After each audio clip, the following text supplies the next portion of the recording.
L'enfant à haute potentialité est aussi décrit comme un enfant hypercaptation, hypervigilance pour parler de sa capacité à observer et assimiler les moindres variations de son environnement, mais également hyperesthésie concernant la réceptivité importante au niveau sensitif.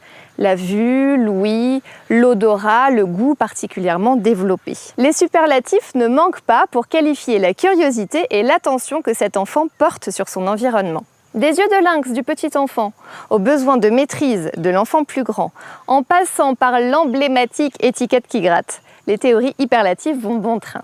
Si elles sont loin de faire l'unanimité, ces qualifications de l'enfant haut potentiel sont habituellement dénoncées comme participant d'un fonctionnement en trop. Il n'est pas curieux, il est angoissé. Il n'est pas attentif, il est surempathique. Il n'est pas sensible et réceptif, il est handicapé par ses sens.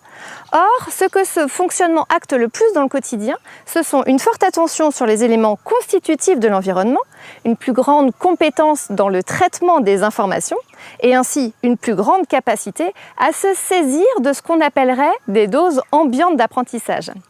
Ainsi, à titre d'exemple, pourquoi inscrit-on l'épreuve vocabulaire dans les preuves d'intelligence linguistique?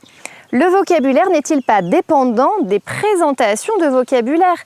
Comment pourrais-je définir le mot amphigourique s'il ne m'a jamais été présenté? Où est l'intelligence? Où se trouve le saut environnemental?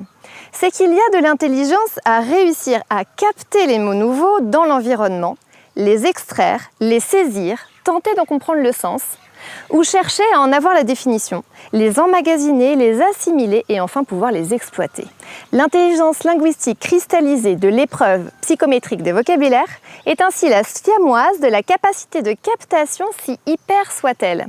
J'entends, j'écoute, je capte, même si ce mot ne m'était pas adressé. En somme, parler de l'enfant hyper, c'est gratifier l'enfant au potentiel de sa forte capacité d'attention, d'extraction d'éléments pertinents du quotidien et de traitement des informations perçues.